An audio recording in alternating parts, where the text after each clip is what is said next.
Siapa bilang, diabetes itu tidak bisa disembuhkan? Bagi banyak orang kan diagnosis itu rasanya kayak, ya, vonis seumur hidup. Sebuah takdir yang harus diterima, gitu.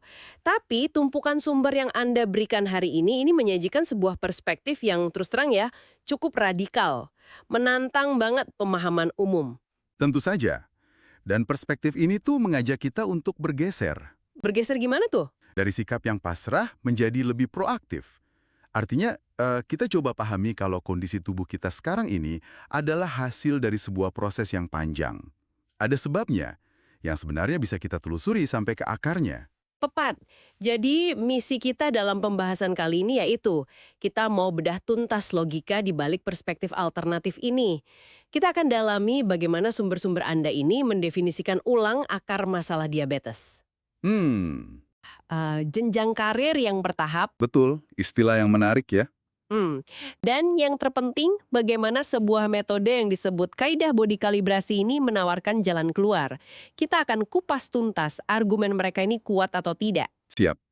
Kita akan bongkar logikanya, lapis demi lapis, berdasarkan cara kerja alami tubuh kita seharusnya.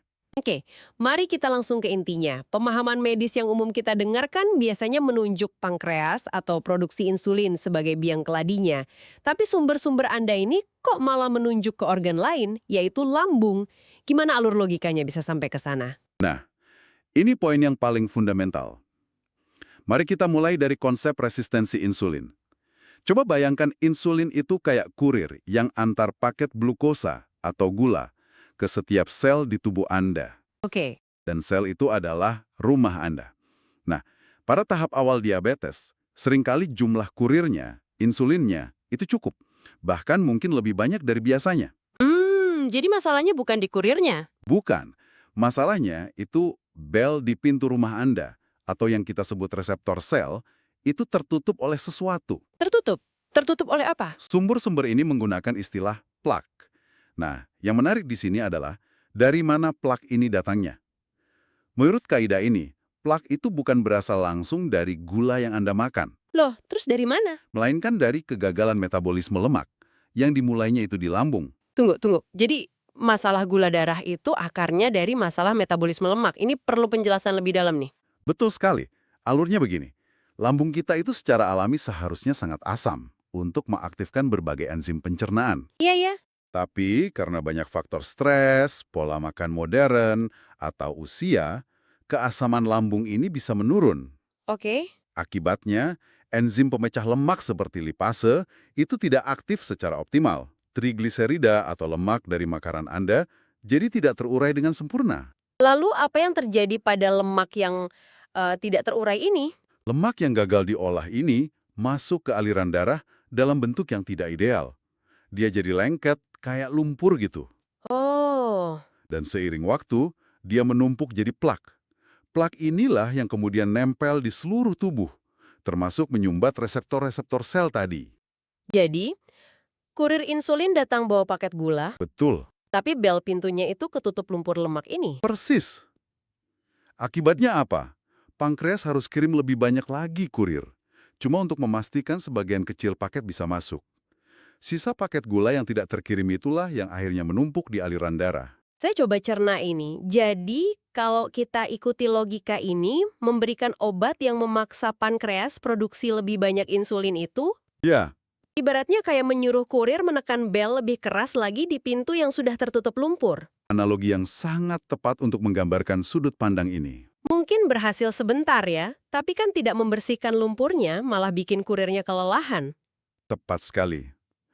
Kalau kita lihat gambaran besarnya, maka solusi mendasar untuk diabetes menurut kaidah ini harus dimulai dari hulu, Dari lambungnya. yaitu dengan memperbaiki fungsi lambung dan memastikan sistem metabolisme lemak berjalan dengan benar lagi. Nah, ini membawa kita ke bagian yang menurut saya paling mencerahkan dari sumber-sumber ini.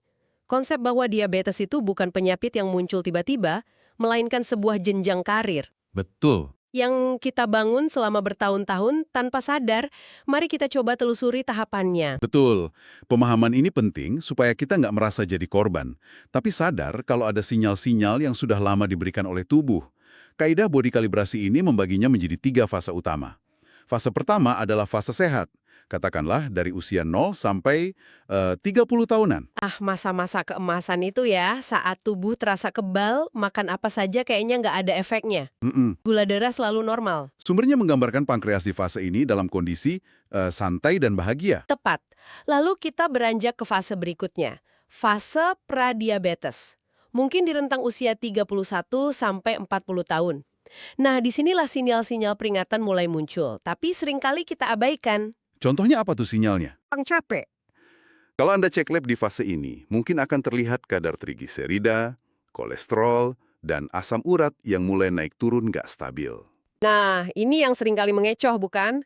Karena di fase ini kalau kita cuma cek gula darah puasa, hasilnya seringkali masih terlihat normal. Benar sekali. Kita merasa aman, padahal di balik layar, mesin tubuh kita sudah mulai kerja ekstra keras. Pankreasnya sudah mulai lembur tanpa dibayar, gitu ya istilahnya. Memproduksi insulin lebih banyak untuk mengkompensasi reseptor sel yang mulai tertutup plak. Persis. Dan karena kompensasi itu berhasil, gula darahnya masih terkendali. Jadi kita nggak curiga. Akhirnya, setelah bertahun-tahun, sampailah kita pada fase diabetes. Mungkin di usia 41 tahun ke atas. Di titik inilah kompensasi tubuh sudah nggak sanggup lagi ya. Sudah jebol. Gejala klasik mulai muncul. Berat badan turun drastis padahal makan banyak, sering haus, sering buang air kecil. Dan saat dicek, baru ketahuan. Gula darah dan tensi sudah melonjak tinggi. Betul. Saat itulah diagnosis baru ditegakkan. Padahal, menurut kerangka ini, itu adalah puncak dari perjalanan panjang. Pankreasnya digambarkan sudah masuk masa pensiun dini. Masih berfungsi, tapi sudah sangat kelelahan setelah dipaksa kerja rodi bertahun-tahun. Benar. Jadi diagnosis itu bukan awal dari penyakitnya, tapi konfirmasi bahwa sistem pertahanan tubuh kita sudah jebol. Baik, jika kita terima premis bahwa masalahnya adalah kegagalan sistemik yang dimulai dari lambung, bagaimana kaidah bodi kalibrasi ini mencoba untuk memutar balik prosesnya? Ini pasti jauh lebih kompleks daripada sekedar jangan makan gula. Oh, jauh lebih dari itu. Ini adalah sebuah pendekatan restorasi sistem. Ada 4 pilar utama dalam skema penyembuhannya. Oke, apa saja itu? Pertama, perbaikan pola makan. Kedua, perbaikan pola hidup. Ketiga, ada dukungan yang mereka sebut nutrisi fungsional sel atau NFSBK. Dan keempat, ini sebagai opsi tambahan, ada terapi anatomi fisik. Ini untuk membantu keluhan spesifik kayak nyeri atau sesak napas. Tunggu sebentar. Anda menyebut nutrisi fungsional sel atau NFSBK. Istilahnya agak teknis nih. Apa sebenarnya itu? Apakah ini sejenis suplemen, atau kategori makanan tertentu, atau sebuah konsep diet? Pertanyaan bagus. Nutrisi fungsional sel, sesuai namanya ya, adalah nutrisi yang sudah dirancang dalam bentuk yang paling gampang diserap dan digunakan langsung oleh sel. Oh, oke. Tujuannya untuk menyediakan bahan baku berkualitas tinggi bagi sel agar bisa memulai proses perbaikan dan regenerasi diri. Jadi ini tanpa membebani sistem pencernaan yang justru sedang ingin kita perbaiki. Ini adalah dukungan nutrisi yang terarah. Oke, jadi itu pilarnya. Lalu bagaimana strategi eksekusinya? Gimana caranya membongkar plak yang sudah numpuk itu dan kasih waktu istirahat buat pankreas? Strateginya dibagi jadi 3 tahap yang harus dijalankan berurutan, karena satu tahap ini membangun fondasi untuk tahap berikutnya. Oke, tahap pertama. Tahap pertama adalah rekonstruksi metabolisme. Ini fondasinya. Fokusnya adalah mengembalikan kondisi asam alami lambung dan memastikan tubuh punya cukup enzim lipase untuk memecah lemak. Saya coba bayangkan prosesnya. Apakah ini artinya tubuh secara alami akan memakan plak-plak lama yang sudah numpuk, atau kita cuma fokus mencegah plak baru terbentuk? Keduanya, dengan memperbaiki lambung, kita hentikan produksi lumpur lemak yang baru. Bersamaan dengan itu, kita ajari tubuh untuk beralih sumber bahan bakar. Maksudnya? Dari yang tadinya sangat bergantung pada glukosa, tubuh didorong untuk kembali efisien menggunakan timbunan plak lemak itu sebagai sumber energi. Ini proses fuel switching. Logis. Jadi perbaiki dulu sistem logistik dan bahan bakarnya. Setelah itu apa tahap selanjutnya? Baru setelah itu, kita masuk ke tahap kedua, aktivasi otot. Nah, disinilah olahraga menjadi sangat efektif. Banyak penderita diabetes kan coba olahraga, tapi merasa hasilnya nggak maksimal. Menurut kaidah ini, itu karena otot mereka nggak bisa akses bahan bakar lemak yang terjebak di aliran darah. Jadi salurannya masih mampet ya? Betul.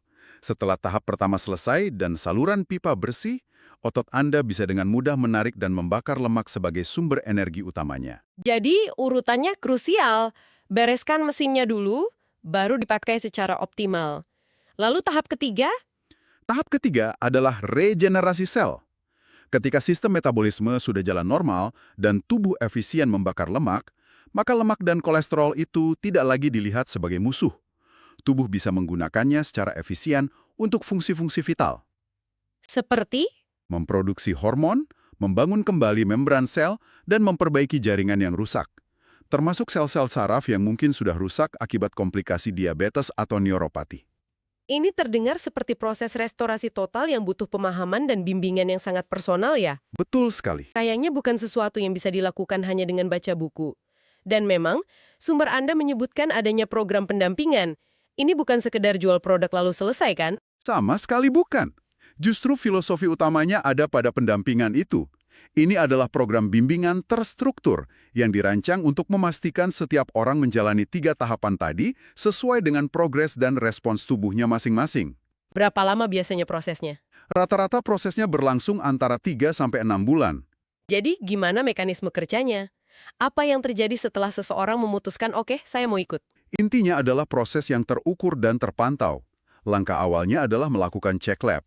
Ini untuk mendapatkan data dasar sebagai titik acuan. Oke, punya baseline dulu. Betul. Setelah bergabung dengan program dan mendapatkan paket nutrisi awal, peserta akan dimasukkan ke dalam grup WhatsApp khusus. Disinilah bimbingan personalnya berjalan. Peserta wajib memberikan laporan berkala 2 kali seminggu. Laporan seperti apa tuh isinya? Dan apa gunanya?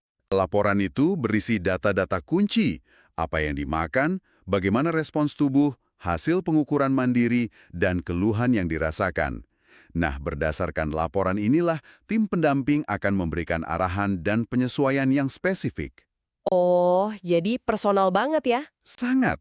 Misalnya arahannya, oke, respons Anda minggu ini bagus, kita lanjut ke langkah berikutnya. Atau, tampaknya ada stagnasi, coba modifikasi pola makannya seperti ini. Jadi, ini proses yang sangat dinamis. Jadi kuncinya di personalisasi dan pemantauan aktif, bukan satu resep untuk semua orang. Tepat. Ini menjelaskan kenapa sumber-sumber ini sangat menekankan pentingnya bimbingan. Mereka juga menyertakan testimoni kan? Betul, ada banyak testimoni. Mulai dari pasien yang berhasil menurunkan kadar HbA secara drastis dan lepas dari obat-obatan, hingga ada satu kisah detail dari tahun 2018 tentang seorang pasien yang tidak hanya pulih dari diabetes, tapi juga dari luka parah di punggungnya yang sebelumnya nggak pernah bisa sembuh. Menurut sumber-sumber tersebut, apa sih benang merah atau kunci keberhasilan dari kasus-kasus ini? Sumbernya menekankan satu hal yang sama berulang kali. Faktor penentu utamanya adalah kemauan dan komitmen pasien itu sendiri. Maksudnya? Kemauan untuk belajar memahami tubuhnya sendiri dan menjalankan program dengan disiplin. Ini bukan jalan pintas atau keajaiban. Ini adalah proses mengembalikan fungsi alami tubuh yang menuntut partisipasi aktif dari orangnya itu sendiri. Oke, jadi kalau kita tarik kesimpulan dari semua ini, perspektif yang ditawarkan sumber Anda adalah diabetes itu bukan sekedar masalah gula darah tinggi, melainkan sebuah gejala akhir dari kegagalan sistem metabolisme yang akarnya justru bermula dari lambung. Tepat sekali. Dan pendekatan yang kita bahas ini berfokus pada perbaikan akar masalah tersebut Yaitu mengembalikan kemampuan tubuh untuk mencerna. dan menggunakan nutrisi secara efisien. Ini kontras dengan pendekatan konvensional yang lebih fokus pada manajemen gejala, misalnya dengan obat yang menekan gula darah, yang menurut kaidah ini justru semakin membebani sistem yang sudah kelelahan. Ibarat mobil mogok karena saluran bahan bakarnya tersumbat lumpur, solusi yang ditawarkan bukanlah dengan menekan pedal gas lebih dalam, tapi dengan membersihkan tangki dan seluruh salurannya terlebih dahulu. Itu analogi yang bagus banget untuk menggambarkan prinsip dasarnya. Tentu, tubuh kita jauh lebih kompleks dan hebat dari mobil. Karena bisa memperbaiki diri sendiri ya. Betul, karena ia punya kemampuan untuk memperbaiki dirinya sendiri jika diberi bahan baku dan kesempatan yang tepat. Jadi, apa artinya semua ini bagi Anda yang mendengarkan? Sebagai penutup, ini satu pemikiran untuk Anda renungkan. Berdasarkan apa yang baru saja kita diskusikan, coba tanyakan pada diri Anda, jika tubuh Anda adalah sebuah sistem yang dirancang untuk memperbaiki dirinya sendiri, di mana letak kerusakan sistem pertama yang sebenarnya perlu Anda perbaiki? bukan hanya alarm gejala yang selama ini Anda coba matikan.